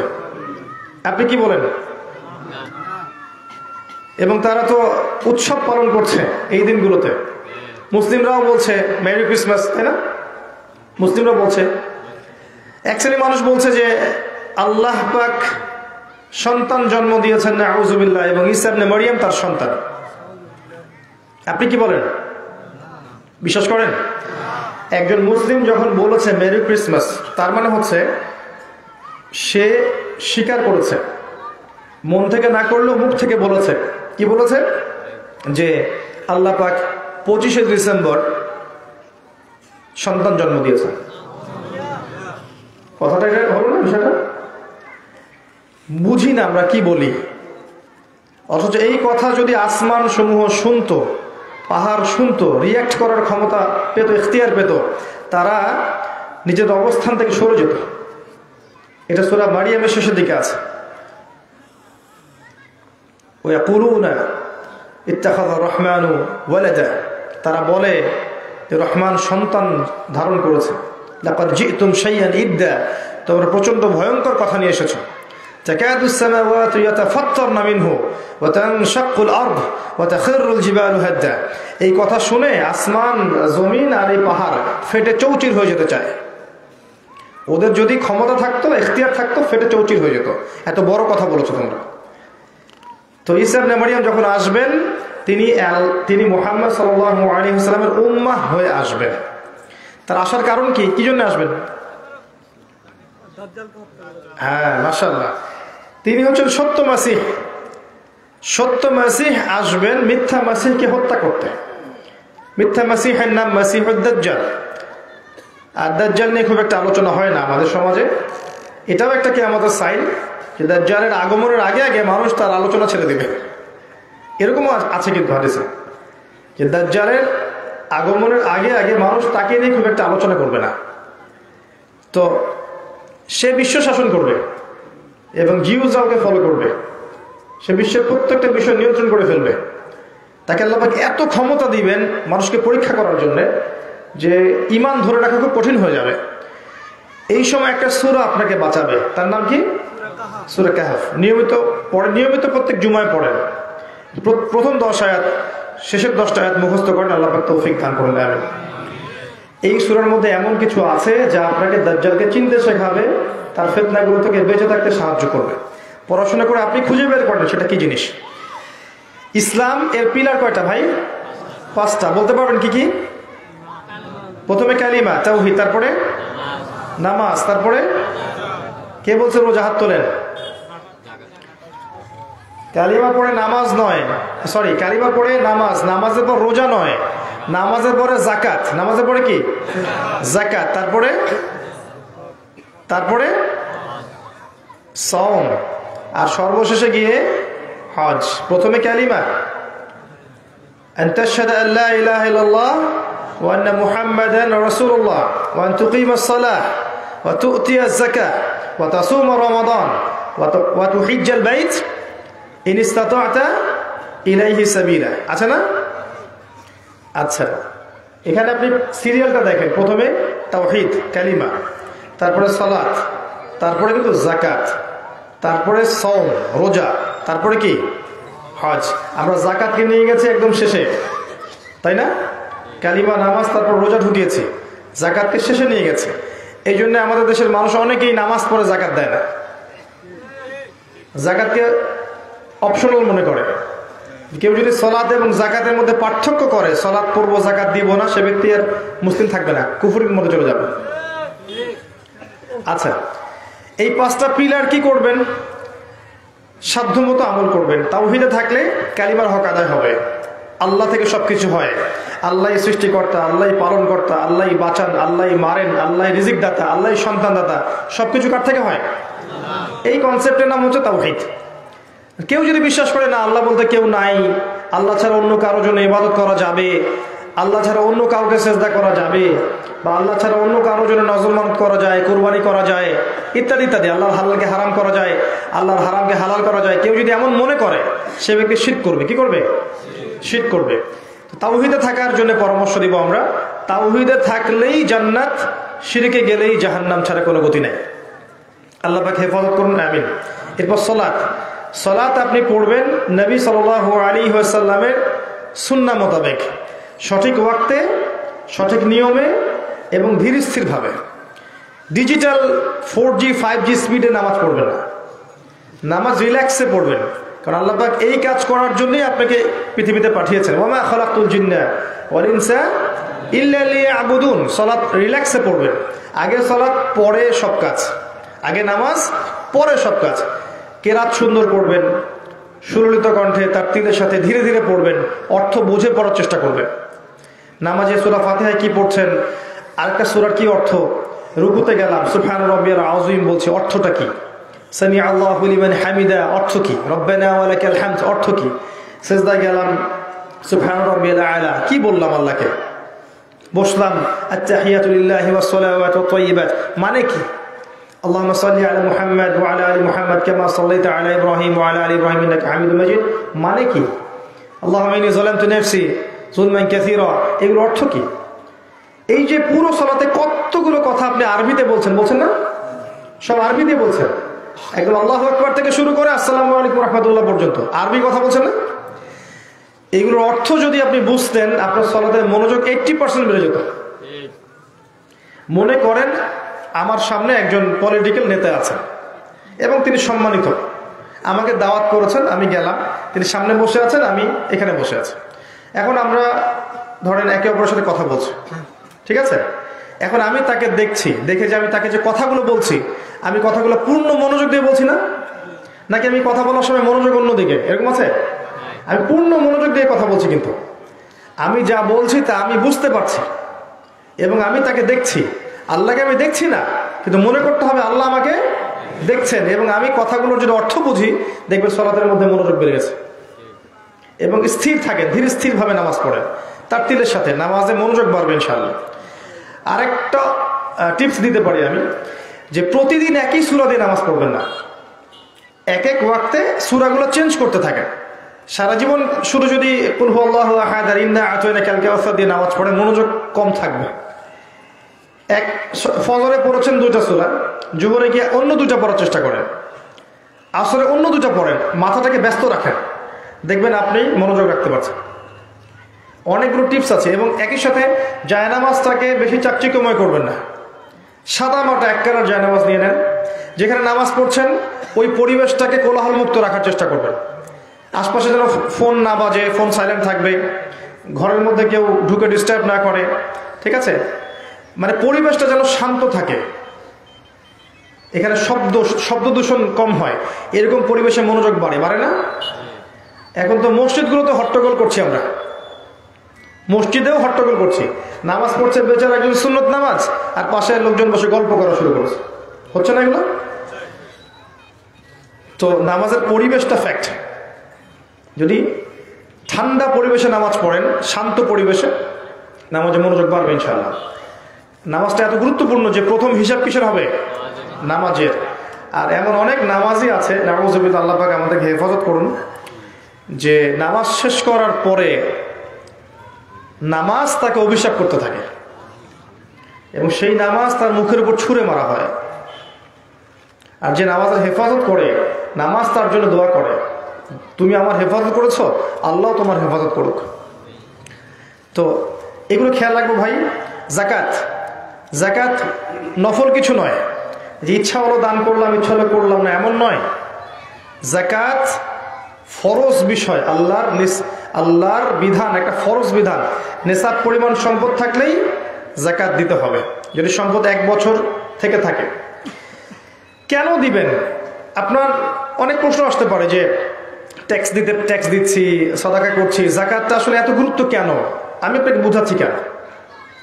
আল্লাহ পাক ইসলামিক একটা ইকোনমিক সিস্টেম দিয়েছেন। আমি ইকোনমিক্সের ছাত্র ছিলাম, পড়েছি আমি মোটামুটি, খুব বেশি পড়েছি বলবো না, পড়েছি। ইকোনমিক্সের মূল বেস হচ্ছে সাম্য, মানে সমাজে ধনী গরিব বিভিন্ন মানুষ থাকবে, সাম্যের ভিত্তিতে যেন সবার কাছে খাবার পৌঁছায়, অর্থ পৌঁছায়। এটা হচ্ছে একটা পজিটিভ ইকোনমিক সিস্টেম। মানে এই ইকোনমিক সিস্টেমের মধ্যে সব জনগণ সুখে থাকবে, সবার কাছে ভাত আছে, কিন্তু কারো কাছে খাবার আছে, কারো কাছে নাই। এই সিস্টেমের মধ্যে জনগণ সুখে থাকবে না। তখন কি হবে? দরিদ্ররা ধনীদের বিরুদ্ধে বিদ্রোহ করবে, সমাজে ফাসাদ সৃষ্টি হবে, ছিনতাই হবে, চুরি হবে, ডাকাতি হবে। বুঝতে পারছো কথা? যখন এমন হবে, যদি সবার কাছে সবকিছু থাকে, তখন কিন্তু এটা করবে না মানুষ, ছিনতাই কমবে, চুরি কমবে, ডাকাতি কমবে, কমে যাবে। কারণ আমার কাছে তো খাবার আছে, মৌলিক চাহিদা আমার পূরণ হচ্ছে। জাকাত, ব্যবসা, দান, সাদাকা, এই যে ইকোনমিক সিস্টেমগুলো আছে ইসলামিক, এগুলো সমাজের সাম্য নিয়ে আসবে। কিভাবে? ধরেন ব্যবসাতে এক্সাম্পল দিচ্ছি। আল্লাহ পাক ব্যবসাকে হালাল করেছেন, আর সুদকে কি করেছেন? হারাম করেছেন। আমি আপনাকে 100 টাকা দিলাম এবং আপনাকে 1 মাস সময় দিলাম। 1 মাস পরে আপনি 100 টাকার জায়গায় আমাকে 150 টাকা দিচ্ছেন, এটা হচ্ছে সুদ। ঠিক আছে? আর আমি আপনাকে 100 টাকা দিলাম, দিয়ে বললাম এটা দিয়ে ব্যবসা করেন। আপনি ব্যবসা করলেন, ব্যবসা করে আপনার আরো 100 টাকা লাভ হয়েছে, আরো 100 টাকা লাভ হয়েছে। এখন আপনি আমাকে লাভের অর্ধেক 50 টাকা দিলেন। এটা কিন্তু সুদ নয়, এটা ব্যবসা। যদি আপনি ব্যবসা করে 100 টাকা লাভ না করে 50 টাকা লস করতেন, তাহলে আমাকেও লসের 25 টাকার ভাগ দিতে হতো। কথা বুঝতে পারছেন? ব্যবসায় লাভ লসের রিস্ক আছে, লাভ হতে পারে, লসও হতে পারে। সুদের মধ্যে লসের কোনো রিস্ক নাই। এই কারণে যেটা হবে যে সুদভিত্তিক সিস্টেমের মধ্যে টাকা বা অর্থটা একটা সোসাইটির মধ্যে ঘুরবে না, এভাবে ঘুরবে না। কি হবে? ধনিক শ্রেণীর হাতে পঞ্জীভূত হয়ে থাকবে, ধনিক শ্রেণীর হাতে পঞ্জীভূত থাকবে এবং তারা দিন দিন আরো ধনী হতে থাকবে, আর গরিবরা দিন দিন আরো গরিব হতে থাকবে। বিশ্বের দিকে তাকিয়ে দেখবেন, বিশ্বের একটা অংশ দিন দিন ধনী হয়েছে, আর একটা অংশ দিন দিন গরিব হয়েছে। রিবা, সুদের কারণে। যদি ব্যবসা হতো তাহলে টাকা ঘুরতে থাকতো। আজকে আপনি ধনী, ব্যবসায় লাভ করেছেন, কালকে আমার কাছে ধন আসতে পারে। আজকে লাভ করেছেন, কাল লস করতে পারেন। আজকে লস করেছেন, কালকে আবার লাভ করতে পারেন। টাকা ঘুরতে থাকবে। এইভাবে যখন আপনি আবার ধন লাভ করছেন, মানে লাভ করছেন, নিসাব পরিমাণ সম্পদ হচ্ছে, তখন আপনি আবার জাকাত দিচ্ছেন। তখন এই জাকাত গরিব মানুষের মধ্যে যাচ্ছে, তখন তারাও খেয়ে পড়ে বাঁচতে পারছে। আল্লাহ পাকের সিস্টেমটা অ্যামেজিং, মানে সর্বোচ্চ পর্যায়ের হিকমা আছে এখানে। আমরা বুঝতে পারি না, আমরা বুঝতে পারি না। আর রিবার কারণে গরিবের রক্ত চুষে চুষে চুষে চুষে খাওয়া হয়েছে। এই কারণেই নবী সাল্লাল্লাহু আলাইহি ওয়াসাল্লাম বলেছেন, মেরাজের রাতে আমি দেখে এসেছি এক শ্রেণীর মানুষকে রক্তের নদীতে ফেলে মাথা ফাটিয়ে দেয়া হচ্ছে। আমি জিজ্ঞাসা করলাম, এরা কারা? আমাকে বলা হলো, এরা আপনার উম্মতের সেই সব ব্যক্তি যারা ছিল সুদখোর। নবীজি আরো বলেছেন, আমি 4 শ্রেণীর মানুষকে সমানভাবে লানত করে গেলাম। লানত মানে কি? অভিশাপ করে গেলাম। নবীর লানত নিয়ে কেউ কবর উত্তর দিতে পারবে? ওই হাউজে কাউসারের পানি পাবে? পুলসিরাত পার হবে? এদের জন্য নবী সুপারিশ করবেন? আমি লানত করে গেলাম। 1 নাম্বার, যে ব্যক্তি সুদ খায়। 2 নাম্বার, যে সুদ দেয়। 3 নাম্বার, যে সাক্ষী থাকে। 4 নাম্বার, যে লিখে রাখে। আবার বলছি, 1 নাম্বার, আমি শুধু বলছি নবীর কথা, আমার দিকে তেরা আসেন না। নবীজি বলেছেন 1 নাম্বার যে সুদ খায়, 2 নাম্বার সুদ দেয়, 3 নাম্বার সাক্ষী থাকে, 4 নাম্বার লিখে রাখে। এদেরকে আপনার নবী তাদেরকে লানত করেছেন। যদি আপনার কোনো অবজেকশন থাকে, তাহলে কিয়ামতের মাঠে নবী সাল্লাল্লাহু আলাইহি ওয়াসাল্লামের সামনে দাঁড়িয়ে বলবেন যে আপনি কেন আমাকে লানত করেছেন। আরো আছে, আল্লাহ পাক কোরআনে বলেছেন, ইয়া আইয়ুহাল্লাযীনা আমানু, হে মুমিনগণ, ইত্তাকুল্লাহ, আল্লাহকে ভয় করো, ওয়াযারু মা বাকিয়া মিনার রিবা, সুদের অবশিষ্ট অংশ ছেড়ে দাও, ইন কুনতুম মুমিনিন, যদি প্রকৃত অর্থে মুমিন হয়ে থাকো, ওয়া ইল্লাম তাফআলু, যদি তোমরা এটা না করো, ফাযারু বিহারবিন মিনাল্লাহি ওয়া রাসূলিহি, তাহলে আল্লাহ এবং তার রাসূলের সাথে যুদ্ধের ঘোষণা শুনে রাখো। যারা সুদের সাথে সম্পৃক্ত আছেন তারা পরোক্ষভাবে আল্লাহ এবং তার রাসূলের বিরুদ্ধে যুদ্ধ করছে। উচিত ছিল তার পক্ষে যুদ্ধ করা। আল্লাহ পাক সুদ থেকে হেফাজত করুন, আমিন। আরো একটা হাদিস আছে, এটা আরো ডেঞ্জারাস। সুদের পাপের ৭৩টা শাখা আছে, কোন হাদিসে বলা আছে ৭০টা শাখা আছে। তার সর্বনিম্ন শাখা হচ্ছে কি? নিজের মায়ের সাথে জেনা করা। আমি একটু বুঝাই, মানুষকে বুঝানোর জন্য বলছি। মনে করেন যে এইখানে একটা পতিতালয় আছে, কথার কথা। তো এই পতিতালয়ে অনেক পতিতা আছে। পতিতা বোঝেন কি? প্রস্টিটিউট, ঠিক আছে? সহজ শুদ্ধ বাংলা এখন যেটাকে বলে যৌনকর্মী, তারা আছে। মানুষ সেখানে যায়, তাদের চাহিদা মেটায়। কাজটা তো নিঃসন্দেহে খুব ভালো কাজ না, তাই না? জিনা একটা কি, যার ফলশ্রুতিতে সমাজে মহামারী নেমে আসে, আল্লাহর আযাব গজব নেমে আসে, এমন সব রোগ আসে যেগুলো আগে ছিল না। এখন এই বিল্ডিং এর মধ্যে ধরেন কিছু মানুষ এগুলো ডাটা লিখে রাখছে, কে আসছে কে যাচ্ছে, কে আসছে কে যাচ্ছে। কিছু মানুষ সাক্ষী আছে, হ্যাঁ এগিয়ে দিচ্ছে, হ্যাঁ তুমি যাও পরে, আচ্ছা তারপর তুমি যাও, এই তোমার কাস্টমার অমুক, এই তোমার কাস্টমার অমুক, লিখে রাখছে। এই যে একটা সিস্টেম, মনে করেন একটা বিল্ডিং, এখানে কিছু প্রস্টিটিউট আছে, এখানে ম্যানেজার আছে, ক্যাশিয়ার আছে, দালাল আছে, গেটম্যান আছে, হ্যাঁ এরা সবাই এই সিস্টেমটার সাথে জড়িত। আপনি কি এদের কারো বাসায় খাবার খাবেন? এদের কারো ইনকাম কি হালাল? এখন মনে করেন ওই প্রস্টিটিউটদের মধ্যে সবাই বিভিন্ন জনের মা, নাউজুবিল্লাহ। আপনি কি আদৌ এই সিস্টেমটাকে সমর্থন করবেন? নবী সাল্লাল্লাহু আলাইহি ওয়াসাল্লাম বলছেন, রিবা হচ্ছে এমন পাপ যে নিজের মায়ের সাথে জিনা করবে। আমি আর কিভাবে বোঝাতে পারবো আমি জানি না। আমি সর্বোচ্চটা বলার চেষ্টা করলাম, এর চেয়ে ভদ্রভাবে বলার ভাষা আমার নাই। আমাকে আল্লাহ পাক অত জ্ঞান হয়তো দেননি। এই সিস্টেমটা যত নোংরা, সুদভিত্তিক পুরো সিস্টেমটাই এমন নোংরা, তার চেয়েও নোংরা। কারণ এটা সবচেয়ে নিম্ন শাখা, আর সর্বোচ্চ শাখা তো উপরে আছেই পড়ে।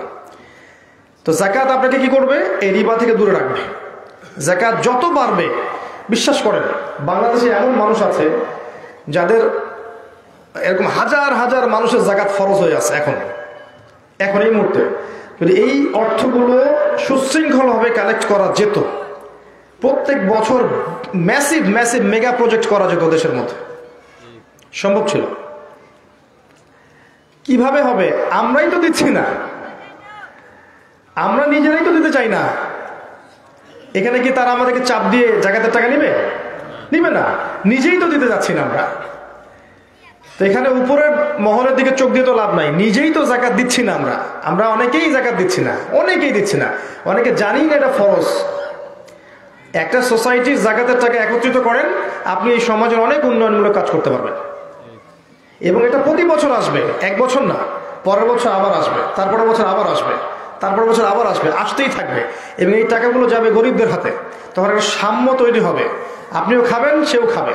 তখন চুরি কমবে, ছিনতাই কমবে, ডাকাতি কমবে, রাহাজানি কমবে, এবং দুর্ভিক্ষ থাকবে না ইনশাআল্লাহ। আল্লাহ পাকের একটা সিস্টেম অনেক হিকমার সাথে দেওয়া হয়েছে। আমরা ইকোনমিক্স সাথে পড়ি না, বুঝি না, এই জিনিসগুলো জানি না। আল্লাহ পাক বোঝার তৌফিক দান করেন, আমিন।